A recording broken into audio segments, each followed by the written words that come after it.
Hello, everybody, and welcome back to another episode of the Cinema Wave Podcast. We are here to dive back into the world of Game of Thrones with Season 2 of House of the Dragon. We're going to be discussing the premiere episode of the second season, the sophomore effort. It's been basically almost 2 years since we had Season 1 end of House of the Dragon, so I'm very excited to dive into it. I am one of your hosts. My name is Darian Vinny. I am joined this week by Vinny Albano. Hello, hello. He's wearing his Game of Thrones garb. He's ready to go. He's excited to talk about it. We're excited to talk about the show because it's another one we haven't had a chance to discuss it yet on the network since we've had the network operational for a little over a year now.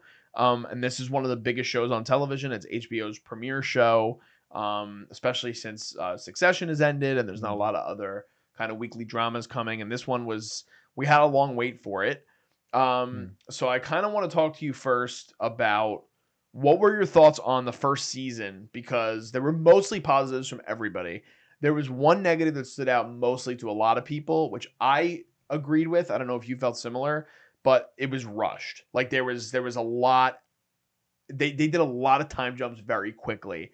We basically dove 20 years within one season of the show. Yeah, which is a lot. That's a lot for sort of viewers to digest. And I'm not even just speaking in terms of like casual viewers, like 20-year time jump throughout and giving you all these different time periods and flashing back, and it could be a lot week to week, especially with something as deep of a lore as like the Thrones universe, essentially. So I wanted to kind of get your basic broad thoughts on season 1 of House of the Dragon before we dive into the second season premiere that just started. Yeah, for sure. So I loved House of the Dragon season 1. Off camera, we were talking about how like shows that you just are dying for another episode. You're dying for that next episode every week. House of the Dragon season 1 was that for me. I loved it. I thought it was excellent. I already was a big Song and Ice and Fire fan, and seeing this side of the lore be adapted into live action, I thought was spectacular. However, I will say that complaint didn't affect me as much. But I do agree. There was a lot of time that was covered in only one season, but as the series progressed, I don't think it bothered me. It bothered me less and less as season 1 went on, and I feel that it was necessary because there is a lot of foundation of lore that you have to set up for this eventual civil war that is happening here in season 2 and onward. I don't know how many more seasons they're going to try to adapt of this, but that's my thoughts on the matter of like, I'm also a Jujutsu Kaisen fan, and in Jujutsu Kaisen, they jump around like crazy, so, it didn't really bother me that much, and I felt it was almost necessary to establish what needed to be established, because now I doubt we're going to be seeing any time skips in this season. Because now we're just focusing purely on the dance of the dragons. Season 1, I loved. There was a couple moments where it began to feel a little later half of Game of Thrones, a little stupid stuff, kind of. I'm particularly pointing the scene when, oh my god, I'm forgetting her name now, but the aunt who takes her dragon and interrupts Aegon's Rhaenys, right? Yeah, Rhaenys, yeah. That Rhaenys scene in season 1, I don't know, it felt very like during Aemond's coronation. Is that what you're talking about? Aegon's, okay. Aegon, sorry, I was saying Aemond. I know it's not Aemond, but yes. No, Aegon. no, you're good. But yeah, that I loved season 1 regardless. But so I felt very similar to you. I think that I very much enjoyed House of the Dragon. I agree. I do think it had some dips at points. The big thing for me, and I also understand the critique with the first season. The big thing for me, which is hard because everybody does such a great job acting wise in this show, but those younger characters, Millie Alcock, and I think it's Emily Carey, I believe is her name, that plays young Alicent, plus Paddy Considine, who's so remarkable as Viserys. You have, but he's the constant throughout anyway. He's in kind of the flashback scenes as well as the current time. Yes, it's Emily Carey. I like fell in love with those versions of those characters, and I wanted to see more of that. I'm actually even more shocked from the perspective of HBO to not want to milk that.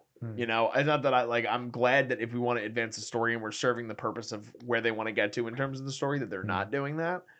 But you could have probably spent the whole season with those actors, right? Yeah. And you could have continued on, and you could have jumped and started basically the beginning of this civil war in season 2.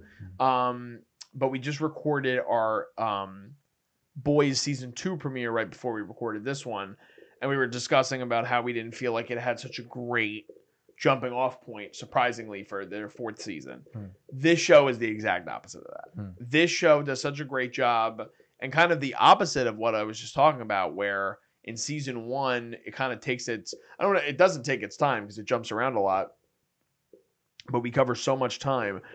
And the premiere of season 2 kind of leaves us basically like right where we left off at the end of season 1. And it does it in such a great way where we get to see, we get to check back in with these characters that we haven't seen in 2 years, but it's still, and we're learning more about them and their habits and things like that. And how obviously things have changed between relationships with certain characters, which we'll dive into in more detail in a few minutes. But it just does a really great job of reestablishing that world that we were in. And it was one of my favorite premieres in a while. Like one of my favorite, like, especially season 2 premieres. Like already I feel like it's elevated so much from season 2 to season 1 in terms of the premiere and kind of getting us on this ride immediately. So yeah, I'm excited to talk about this with you. I'm excited to cover this week to week with you.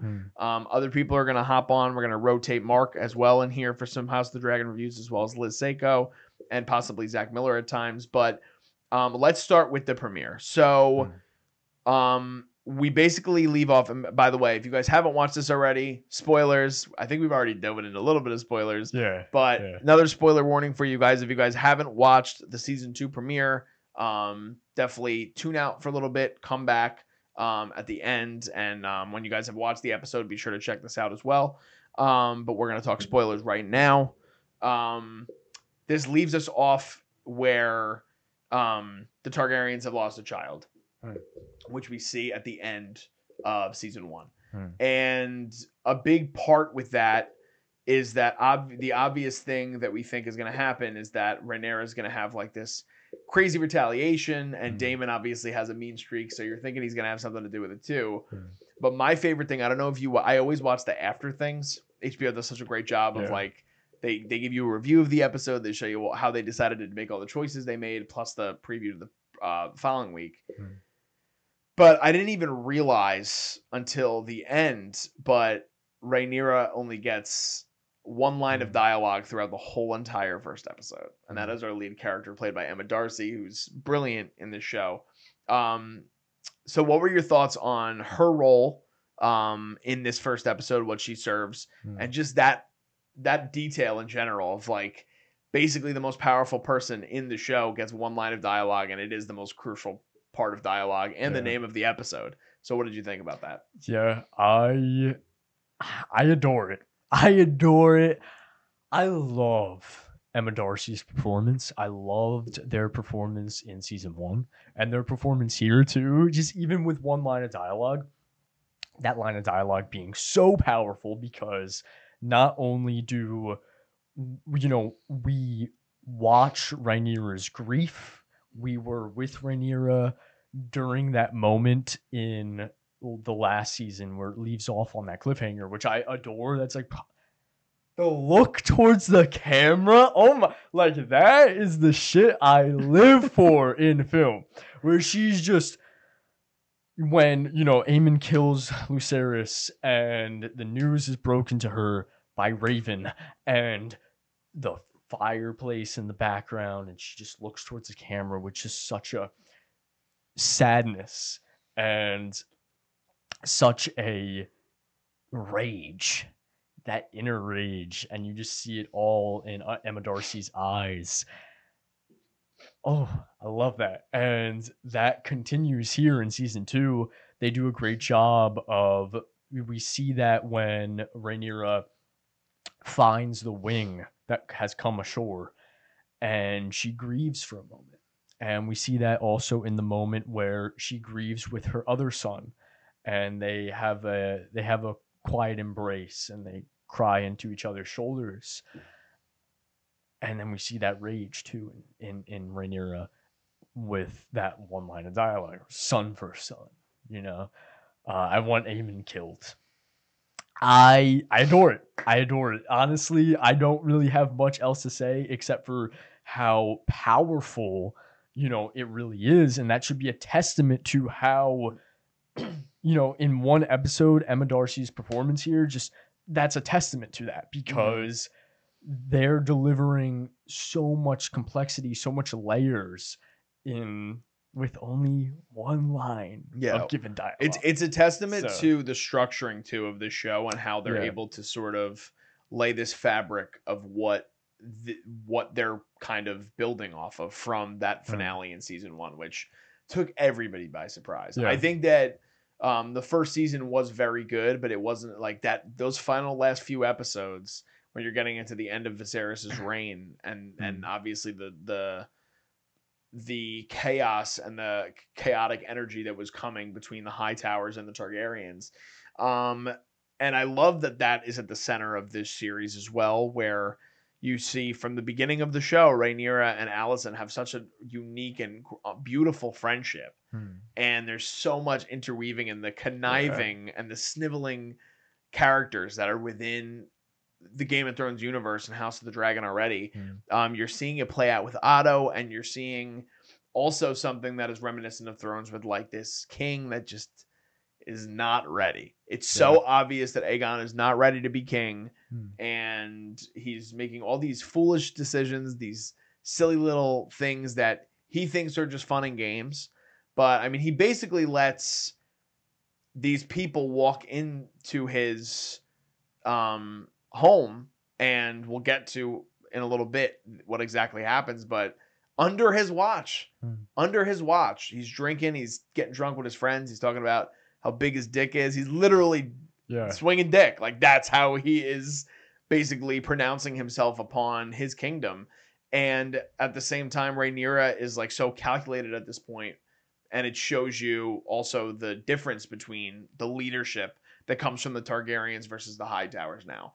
Where are you at in terms of sort of Aegon's reign thus far and sort of the Hightowers in all of this? Because there's so many layers to their foundational impact, and I think we get a lot. I mean, I would say this is probably like 85% Hightower, this episode. I don't know if you felt similar. Like, we're getting so much more into what's happening in the fabric of their family dynamic and in the Civil War. I think next week is probably going to be a little Targaryen heavy, like House Black or whatever. So what did you think about the Hightowers in this premiere? Yeah, I wanted to thank you for bringing that up, because that was my next initial thought. Aegon surprised me, because although Aegon, he's an a-hole, like, he is young, he's ignorant, he's foolish, but I noticed that he almost seems to have some sympathy. He's not like that abrasive, just, he's not Joffrey. Exactly. Yeah. And I was almost expecting a Joffrey, but he wasn't. He actually, like, he was super sympathetic to the common folk, and how, one of them was asking for more livestock, and he was, oh yeah, take it. I mean, you came all this way, right? Obviously Otto stops him. There was another, just even to when his son, he invites his son to the council table, and his son's just kind of playing around. Although we see kind of more despicable side to Aegon, because he clearly doesn't care about really important matters that they are discussing, and he also kind of is about to humiliate someone at his table. Says, oh, I think I forget his son's name also Aegon? I think it might be. It's hard to keep up with the names. A lot of Aegons, because there's also Rhaenyra's Aegon too. It's very hard to keep up with the names, so if we butcher them, apologies in advance. But all these names are very complicated within House of the Dragon. But anyhow, his son, he's like, oh, my son wants a pony ride. right? Give him a pony ride. Obviously, they don't go with that because Alicent steps in and is like, stop this nonsense. But also, like, we see that side to Aegon where he seems to, like, really genuinely, like, he's kind of still a kid, a stupid kid at that. And we see that he has, like, love for his son, and he has sympathy for his common folk, which took me by surprise. That's basically what I'm trying to say. Is I was just, I thought that he'd be more of a Joffrey. In terms of the other Hightowers, Otto is always super interesting to me because Otto, he likes that position of power. That position of power is going to be challenged, however, because now we have the freaky deaky Lannister man. The one scene from season 1 is all. That's why I'm calling him freaky deaky. If you remember, are you talking about? You're not talking about Larys. Right? You are talking about Larys? Larys. Okay. Like basically Littlefinger. The Littlefinger of this series. Yeah, exactly. And he has ulterior motives, and he 100%. has, he has blackmail on everyone, and that's why Alicent can't say shit because he could easily expose Alicent. But we see Larys challenge that authority, and it's like, oh well, Otto was the hand to your father, right? And like, forge your own path. Yeah. So that might be challenged. That's going to be interesting because now we have this civil war in the royal family. There might be like even a civil war within the civil war of like the Hightowers now becoming, ripped apart and tension forming.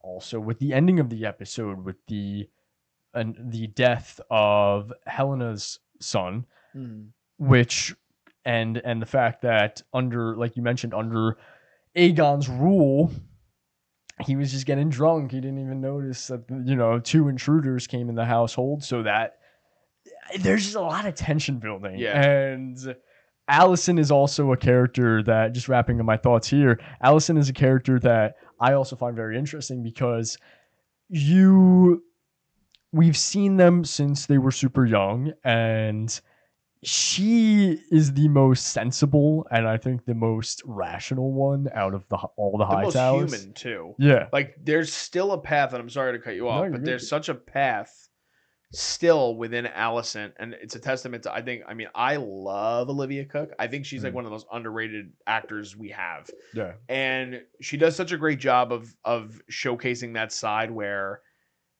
and Rhys, I think his last name is, you pronounce this Ifans, I think, the guy who plays Otto. There's that moment too where he's like asking her, he's like, well, what is the outcome that you see? What is the outcome that you foresee? And he's like, that we make up with Rhaenyra and there's no more death because I just want peace. And Otto's like, that's what I want as well. And it's like, bullshit. We know that it's not, but we know in Alicent's heart that's always what she wanted. But she does realize the severity of what the situation is. And uniquely, even though Alicent wants to keep the peace, she is now she's basically courted 2 people that were significant in Rhaenyra's life. Yeah. First, her father, and then we get the Kristen reveal. Which I think is a good, also maybe transition point. What did you think of their canoodling?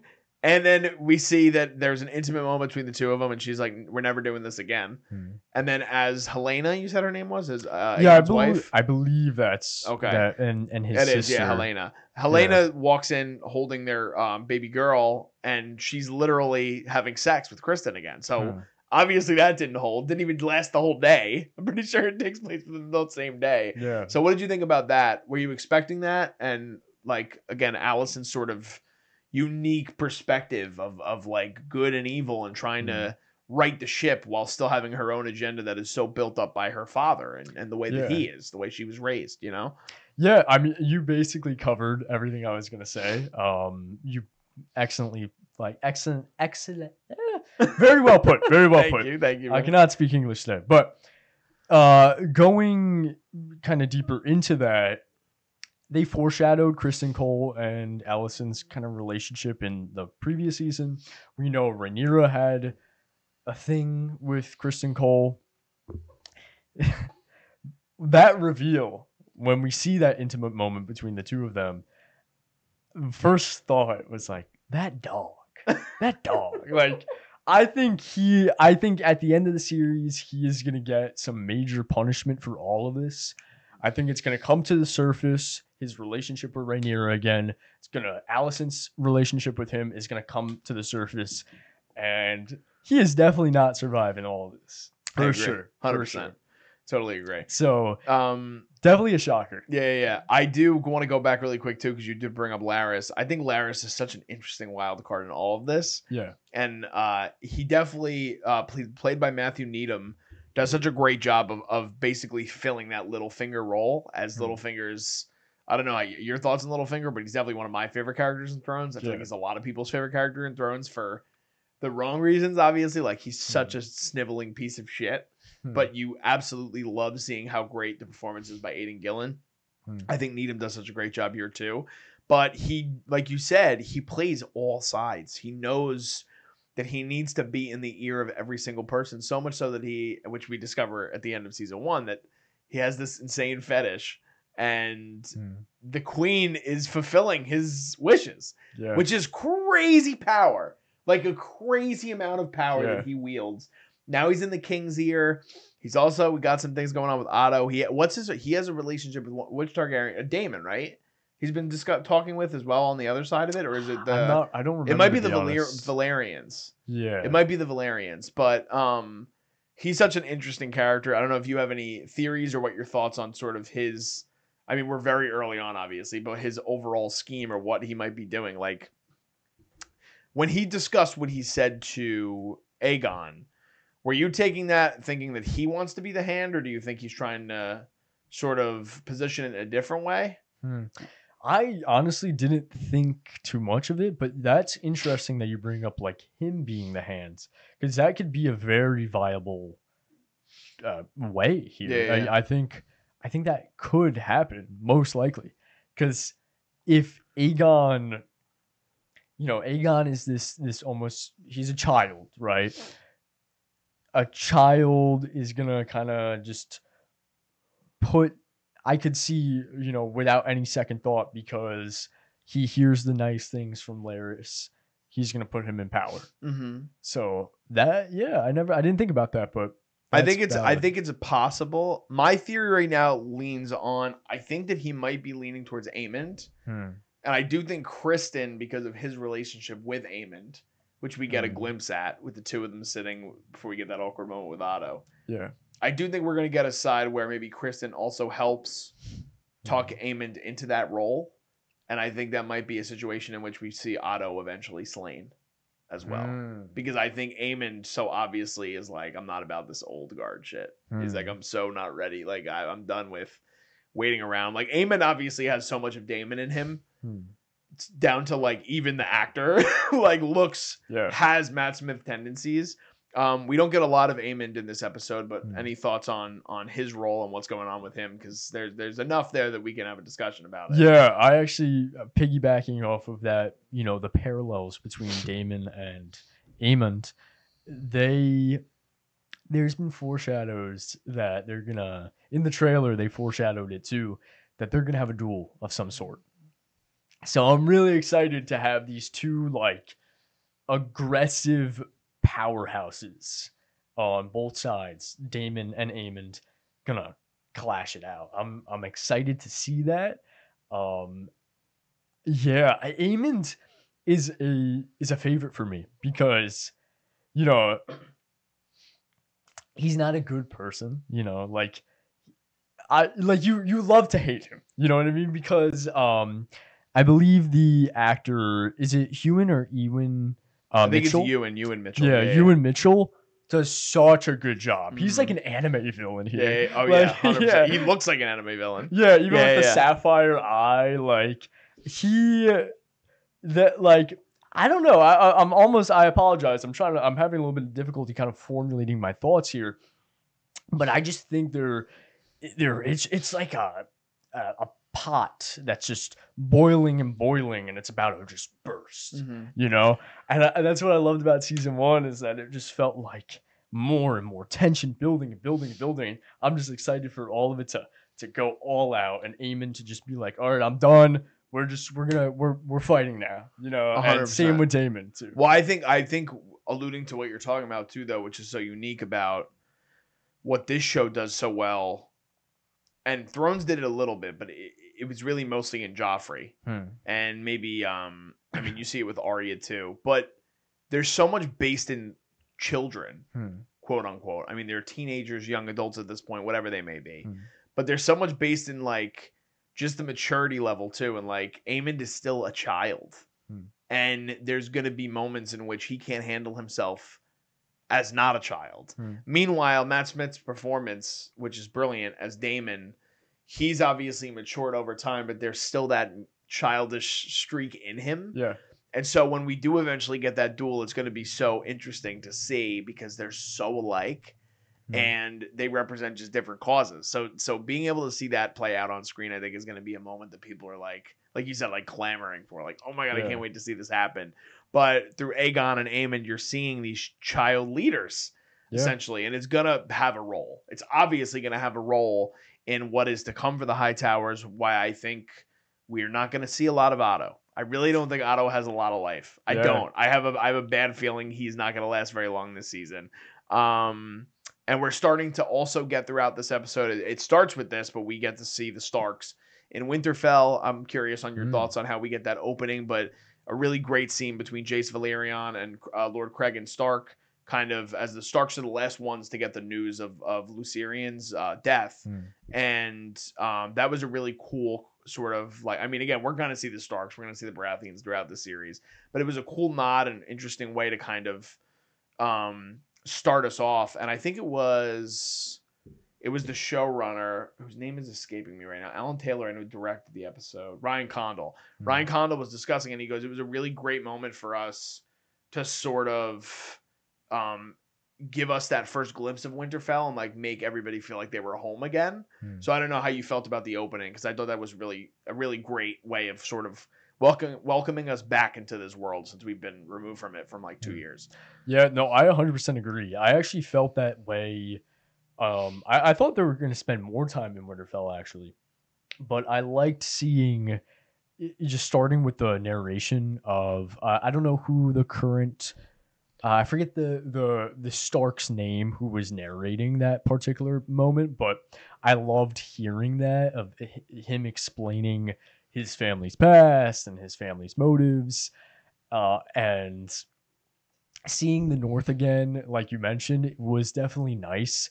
You know, the Starks and the Northern, the Northern Kingdom always felt like true, loyal, noble people, soldiers.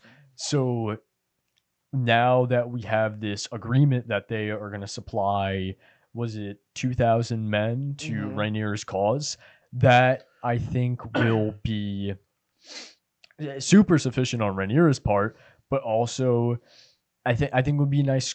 I'm trying to find the word here. It's a nice force to have behind her back, and as an audience, you feel more connected to Rhaenyra's cause for that, because if you're familiar with Game of Thrones, you have a lot of sympathy for the Starks, obviously, since they're the centerpiece of Game of Thrones and essentially our heroes, quote unquote, throughout Game of Thrones. So that might have audience members really leaning towards the quote unquote Team Black. I want to transition actually towards another point, which might be a little random, but talking about Queen Helena. And, she has been alluded to be kind of the black sheep of the family. She's a little weird, and Aegon even calls her out on it in this one episode in front of the maids. But she has that some sort of almost magical clairvoyance. It's like a psychic ability, right? Yeah, they allude to it in the first season. Yeah. And I loved the line at the beginning of the episode where she's talking about the rats. So great. It is. It's so awesome. The rats, and how there's rats in the, I forget exactly what she says, but how they're going to be in the room for then to see that there are literal rats, but more than a metaphorical stance. We see that imagery of a rat, and then to the henchman that Daemon hires, Mm-hmm. who eventually who kills her son. That, I don't know what that is. I didn't read Fire and Blood. Although I am interested in the lore, I did not read the Fire and Blood. So I don't know what her magical clairvoyance is, but so interesting and such a little nod, a little detail that like when that imagery was shown in the later half of the episode had my like I was on the edge of my seat. And Yeah. I'm curious her role moving forward. Well, I think House of the Dragon already too did a really great job of establishing, despite the fact that there's so many characters, we're struggling even with the name recognition, which is more, I don't know if it's necessarily a test to the amount of characters. It's more that you need to name your fucking characters something different. Yeah, it's the fact that they're all so similar. Yeah, it gets so confusing, but they do a great job of not only really like, and it's not like Helene is a completely new character, but we have a deeper understanding, even from a moment like that, of who she is and what the role she may play in this season and how powerful her clairvoyance really is. But also we get, like I said, Craig and Stark as well. Plus we get the introduction of Alan of Hull, who we find out is the one that saved Lord Corlys from his death, Valerion. So I think that so much of it is very reminiscent of like, there's going to be a lot of new people that we get this season that are going to play major roles, which Thrones did such a great job of balancing that. And that's why I love this premiere so much, is because there's no moment that's wasted. There's no line of dialogue that isn't significant or doesn't play a major role in the overall, like I said, I know I keep using the word, but like the fabric of where we're at within this story. And obviously Helena suffers a tragedy at the end of the episode. And her, like you said, the black sheep of the family, their whole family in general just seems so divided at a time where they need to be together. Yeah. Because they're going to war with the Targaryens. But let's get to the finale part of it, because I feel like we've covered a lot of what came before it. Was there anything else you wanted to dive into before we get to the main crux of where we're leading? What the big tipping point, essentially, to get us on this crazy road of what we're going to see in season 2. Yeah, I think we covered everything that I wanted to cover. The big thing being, we already discussed about it, but you know, Emma Darcy's performance here and Rhaenyra as a character that you empathize for, and also how them as an actor bring forth that complexity and that nuance is just, that was my favorite part. I almost was getting emotional when we see Rhaenyra's character grieving. And the scene with her son. Yeah. What's the other son's name? Do we know? Do we remember that? I forget. It's something with a V. So something crazy. with a V. Because the other one was Luke, and then let's see. I don't even have it in front of me. I'm looking for it. Sons of Rhaenyra. This is so hard. All these names. Viserys. Viserys? The second. Oh, Viserys the second. Yeah. Of course. Or wait, or maybe or maybe it's an entirely maybe it was kid. Jaehaerys. I don't know. Okay. Her child. Yeah. It might be Jace. I think it is Jace. Jaehaerys. I think it is Jace. Jaehaerys coming in and having that moment where he's still trying to be valiant and trying to be noble and inform his mother of that he was able to get Craig and Stark to bring these men while still grieving the loss of not only his brother, but obviously his best friend, like you see in season 1 when they're children that they're essentially like attached at the hip. That's a really great emotional moment in which we get, again, no lines of dialogue by Rhaenyra, but just that breakdown and that hug and that grasping of her son. Their performance, Emma Darcy, I think across the board, the acting in the show is so great already. Like, I don't think there's a weak performance based on anybody that I've seen. Fabien Frankel does a great job here again as Kristen Cole. I'm really interested to see what eventually happens to him. I agree. I do think that he's another one. He's going down an awful long, lonesome road. Yeah. He's gonna end up with his head on a pike somewhere, I think. But obviously, it all leads up to this moment at the end, in which King Aegon and Helena lose a son. And we didn't talk specifically, I guess, of what happens, but like you alluded to it a little. You talked about it a little bit, but Daemon basically hires one of the it's a guard, right? A guard for House Hightower. Yeah, I believe on like the city watch. Yes. Yeah. So he hires one of him as well as like he's basically like a street urchin, right? Like he's like a nobody basically. He hires these two guys who knows his way around, and he goes, "I need you to go kill Aemond Targaryen." And they ask him what happens if they can't find him or whatever, and he says like son for a son. You gotta kill whatever son you can find if it's not Aemond, whatever. And we get a brutal moment, and now it is shown off screen. But this crazy moment in which these two men are killing a child, essentially. I mean, the kid is anywhere between the age of probably 5 and 7. It's not shown on screen, obviously, but it's a brutal moment. A lot. It's what everyone's talking about with the episode, and rightfully so. What was your perspective on it? And for the foreseeable future, like where do you think we go from here with obviously the slaying of King Aegon and Helena's son? Yeah, honestly, it's hard to predict. That's what I love about this is that, it's like it's a bomb going off. It's even worse than a bomb going off. Just a terrible tragedy and a very brutal one at that. And that's what I love about it, right? I'm tripping on my words a little bit, but it's the fact that we as audiences are just on the edge of our seat and we can't even anticipate what's about to happen.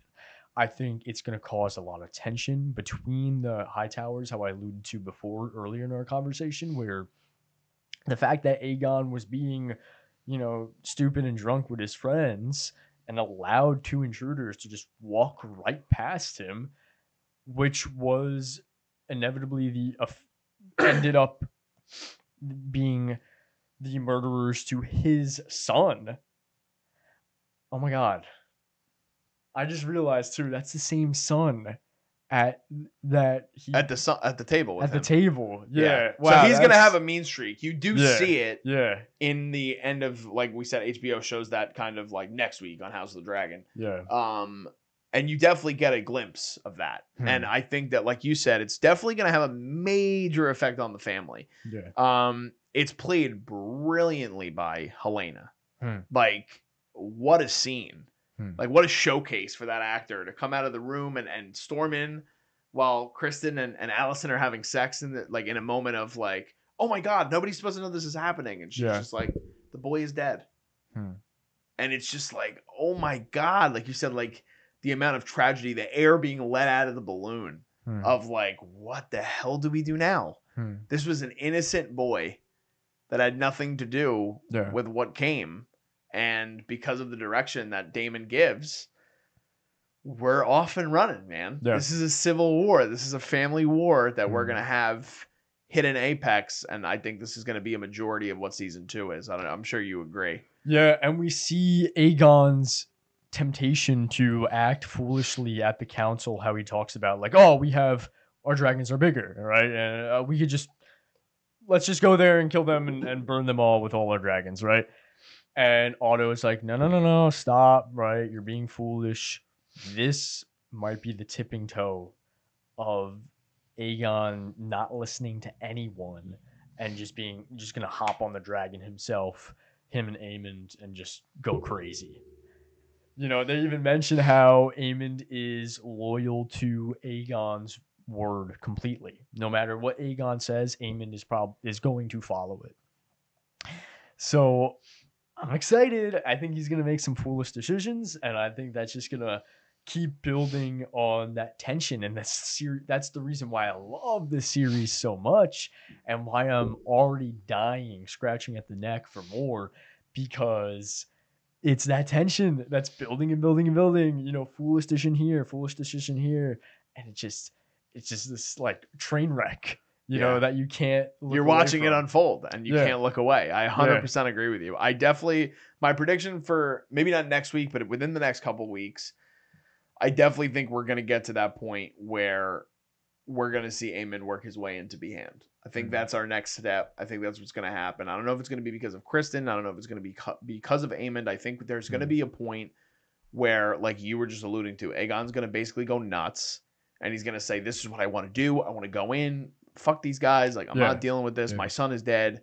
And Otto's going to say, we can't be rash. And he's going to say, fuck you, old man. I'm done with your ass. You're gone. And I'm bringing in my brother. Because like you said, my brother listens to everything I say. He says it in a drunken state to his friends, which is a crazy, like it's said in such a passive way that you could miss it, you know, in that dialogue and what he's talking about. So I think we're at a really interesting point already through one episode, which is why I love the premiere episode of the show. And that's pretty much all my thoughts. Yeah, that's all my thoughts too. I think we can wrap it up. Yeah, absolutely. Yeah. So guys, thank you for joining us. If you've been watching this long, that was our review and recap of the season 2 premiere of House of the Dragon. You guys can check it out right now on HBO Max. It airs on HBO at 9:00 on Sundays. So the next episode will be this upcoming Sunday.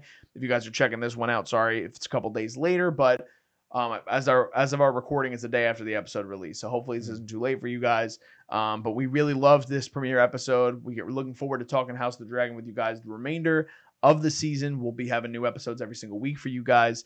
So please be sure to like this video if you were a fan of it. Comment your thoughts on the episode. What did you guys think of all the craziness that happened? We'd love to have a discussion and a conversation with you guys in the comments about this show. So definitely be sure to leave a comment. And if you guys can, please subscribe to us.